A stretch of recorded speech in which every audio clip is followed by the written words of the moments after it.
Today we're talking about two news related to Borderlands. On one hand we'll be talking about the specs for Borderlands 3, and on the other hand we'll talk about Borderlands and Fortnite. Sounds weird, probably is, but we'll talk about it. But let's get into the specs first.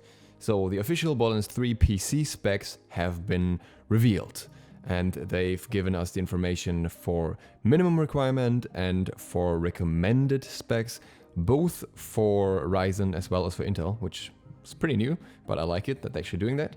And we're going to begin with the minimum specs here. So in both cases you'll have Windows 7, 8 or 10. So Windows 7 still works with this, which is pretty nice as well. And the recommended PC is an AMD FX 8350 with 4 GHz or higher, or an Intel i5 3570. All things considered, we are a few generations further than that at this point, so that's not too bad.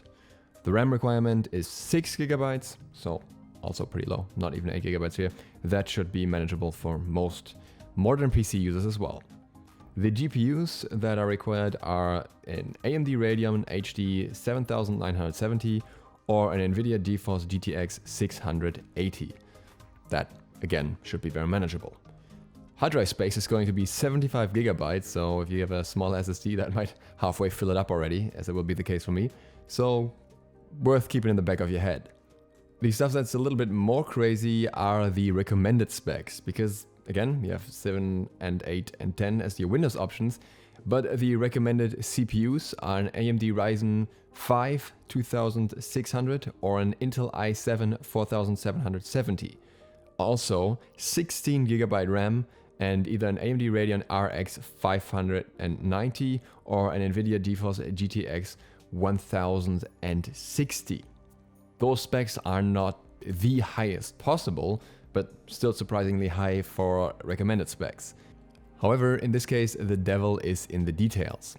The minimum specs are recommended for 1080p gaming, which the vast majority of people still plays on, especially when it comes to PCs that aren't top-end anyways. The recommended specs, however, are for 1440p. I honestly don't know all too many people that play on that resolution, because most people I know prefer frame rate over that. So these specs are a little bit misleading in that sense, because really for most people these won't be required, and if you have a screen that supports this resolution you probably also have PC specs that go along with it, so this probably will be a non-issue. On the Borderlands page you can also find all the different settings that will be possible, and it's basically mostly what we've seen in previous Borderlands games. For example, your frame rate can be smooth 22 to 62 FPS, capped 30 FPS, capped 50 FPS, capped 60 FPS, capped 72, capped 120 FPS, unlimited or custom. And then you have other variations up to 300 FPS if you want that, and your HUD and everything. It's all the usual stuff that you would expect. So a lot of things that you can adjust depending on your screen as well. The HUD size, so that's going to be very nice. I really like that about previous Borderlands games. You could adjust how much of your screen is taken up by the HUD, as well as various other settings that we're not going to go into in detail here. If you want to read more about that, I will just link you the thread and you can just check everything out. On the other hand, we have the strange news concerning Borderlands and Fortnite. There is a crossover between Borderlands 3 and Fortnite. I don't know. I don't think these are words that I ever expected to say. I really didn't think this would happen at all. I did not see this direction coming, and yeah, I guess it kind of made a little bit of sense with the game being launched on the Epic Store. Now we definitely know why. But what's going to happen is Fortnite is going to get a zone that is basically designed completely in Borderlands style. Well, that's just the start of it, because they also get a Psycho as a character, or rather as a skin for the default character. They get a Psycho Buzz Axe as their pickaxe tool, which you use to collect your resources or melee fight other players. And they also get a Claptrap pad that is strapped on the bandit's back. And as this is meant to create hype for Borderlands, you get these things, well, excluding the zone that I guess will just be there, for buying any version of Borderlands 3 on the Epic Games Store. That means if you already pre-purchased it, if you are going to pre-purchase it, or even if you buy it once the game is released, you will get it because this deal is until December 2020. Now, I am not exactly a fan of Borderlands 3 primarily being released through the Epic Store, even though I understand the marketing strategy right here. And I gotta say, I'm also not the biggest fan of bringing the Fortnite audience into Borderlands. I think Fortnite is just a much wider demographic, a much younger demographic overall, even though I may be missing that here. Of course, most gamers are generally younger, but it doesn't seem like the design of the games matches that well. Borderlands still has a little bit of edgy humor, a little bit of gore here and there, and Fortnite doesn't really have all too much of that.